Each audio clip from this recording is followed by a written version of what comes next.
വിശുദ്ധ മത്തായി എഴുതിയ സുവിശേഷം അദ്ധ്യായം 9, 1 മുതൽ 11 വരെയുള്ള വാക്യങ്ങൾ. അന്ധനെ സുഖപ്പെടുത്തുന്നു. അവൻ കടന്നു പോകുമ്പോൾ ജന്മന അന്ധനായ ഒരുവനെ കണ്ടു. ശിഷ്യന്മാർ യേശുവിനോട് ചോദിച്ചു, റബ്ബി, ഇവൻ അന്ധനായി ജനിച്ചത് ആരുടെ പാപം നിമിത്തമാണ്?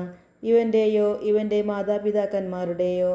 യേശു മറുപടി പറഞ്ഞു, ഇവൻ്റെയോ ഇവൻ്റെ മാതാപിതാക്കന്മാരുടെയോ പാപം നിമിത്തമല്ല, പ്രത്യുത ദൈവത്തിൻ്റെ പ്രവൃത്തികൾ ഇവനിൽ പ്രകടമാകേണ്ടതിനാണ്.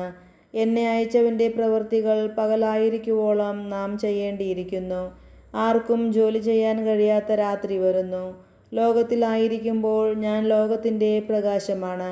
ഇതു പറഞ്ഞിട്ട് അവൻ നിലത്തു തുപ്പി തുപ്പൽ കൊണ്ട് ചെളിയുണ്ടാക്കി അവൻ്റെ കണ്ണുകളിൽ പൂശിയിട്ട് അവനോട് പറഞ്ഞു, നീ പോയി സീലോഹ, അയക്കപ്പെട്ടവൻ എന്നർത്ഥം, കുളത്തിൽ കഴുകുക.